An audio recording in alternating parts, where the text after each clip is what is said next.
Hi Earth Signs, Taurus, Virgo, and Capricorn. Welcome po sa ating channel. At ito yung Daily Gabay Tarot Reading for November 2, 2023. Please be reminded that this is general reading po, so maaari kayong makarelate o hindi. Just take what resonates. Gamitin ang reading na ito bilang gabay lamang. Balik po kayo dito bukas para sa ating Daily Gabay Tarot Reading. Please like, subscribe, and click the button for notification para updated po kayo sa Daily Tarot Reading natin. Para po sa gusto magpa-reading, maaari nyo pong makuha ang link nasa description box po ito. Message nyo lang po ako sa Messenger. Maraming salamat po.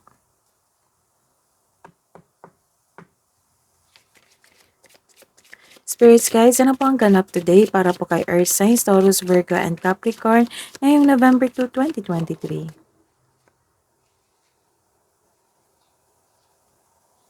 Wow! Pareho kayo ni Cancer, Pisces, and Scorpio. Unang card, sudden wealth agad. And may matatanggap kayo na message, na hindi nyo expected. Medyo kinabahan kayo or nag-aalala kayo sa message na ito. Nang dahil sa message na ito, nagkaroon kayo ng hopelessness.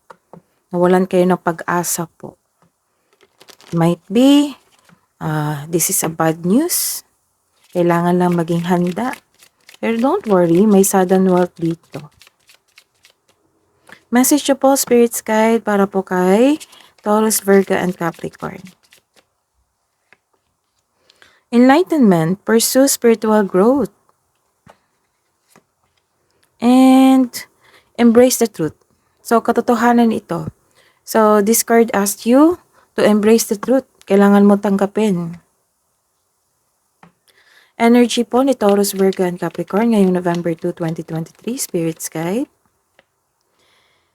Wow. Clarification po of this card.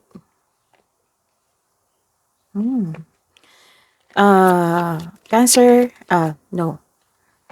Career and money. Career and money ni Taurus, Virgo, and Capricorn, Spirits Guide. Clarification of this reverse card. Love and romance, self-love, partnership, and romance ni Taurus, Virgo, and Capricorn. Clarification of this card.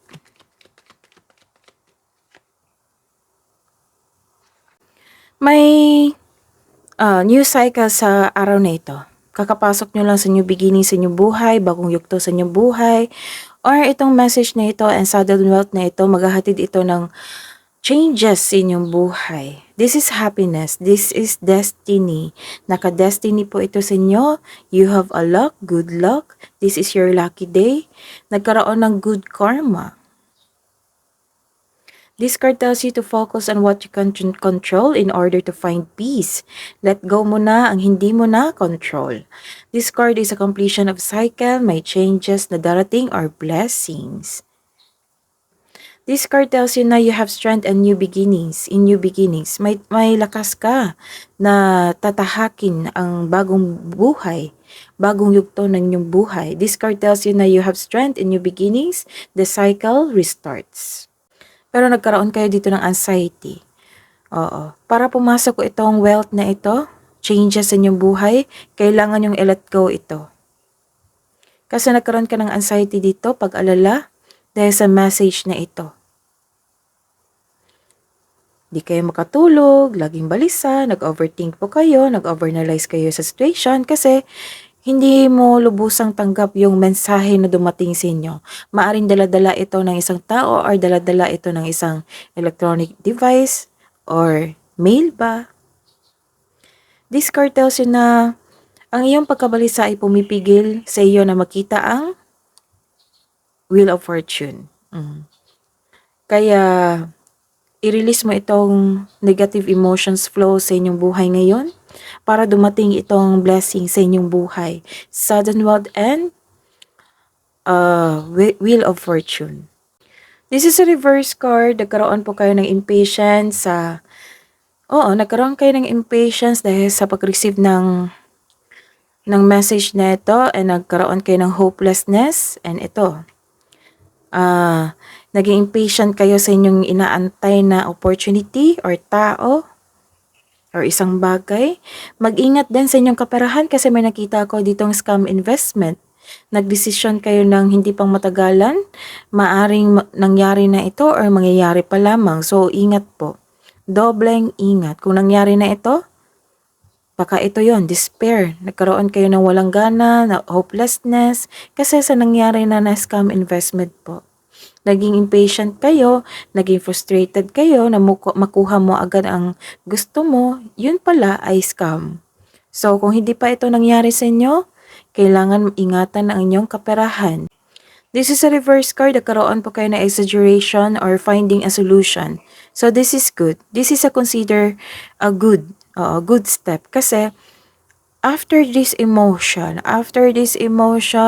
despair, hopelessness, anxiety, impatience, discouragement, you are finding a solution na masolusyonan yung problema mo. Mag-ingat lang kayo kasi may tao dito na masakit magsalita. May away na magaganap. Hanggat maaga, iwasan mo na itong taong ito or kung may chances lalo na't nasa tama ka, kailangan mong ipagtanggol ang iyong sarili laban sa maling paratang ng taong ito. Kailangan lang may nang mahinahon na pag-uusap. Hindi naman kailangan sa lahat ng panahon na kailangan natin maging strong, di ba? So, kailangan ng kalma lang, relax lang kayo, pag-uusap. Kung hindi ito maayos kausap, ipagpaliban nyo muna. Sa buhay pag-ibig, sa mga single dyan, may balak ang dati mong kaibigan or kaibigan na mag-reconnect sa inyo. Baka hanggang ngayon, hindi kayo nagkaroon ng katahimikan or siya po, hindi siya makamove on. So, kailangan humihingi siya ng closure dito Nag-reconnect siya sa inyo. Gusto niyang humingi ng tawad sa inyo, makipagkita sa inyo. Kung hindi pa kayo okay, so put blockages. Protect your inner peace. Pwede na naman ma-forgive yung mga pangyayari, i-forgive niyo siya na pansarili lamang. Para sa inner peace niyo po. Baka kasi nakita niyo na hindi pa siya genuine or hindi pa siya totoo sa kanyang sarili or totoo sa inyo. Kaya pagpaliban niyo muna or put a blockages para naman sa sarili niyo. Love yourself more. Sa mga may relasyon, may transformation dito na mga ganap. In an unexpected way, marahil ang ilan sa inyo ay naghiwalay o nagkaroon ng desisyon na mag-cool off muna or from cool off or hiwalayan, nag-reconnect si person nyo sa inyo or kayo po. This is a reverse card. Nagkaroon po kayo ng isang disconnection from your intuition. May hidden motives dito na naghatid sa inyo ng confusion. This card is a sign of disconnection from your intuition. Nagkaroon ng overthinking and overanalyzing connection of your second card here. Nagkaroon ng overthinking and overanalyzing the situation instead na magkaroon ka ng tiwala sa inyong sarili, nagre-rely ka sa guidance ng iba. This is also means wala kang alam sa mga pangyayari, you refuse to look within. Hidden truth, anong iniisip mo, anong iniisip niya? Sa mga single po, I know I messed up everything. Finding out the truth crushed me. Sa mga may relasyon, I know that I crossed the line with you. You were the best thing in my life. Love advice po para sa mga single.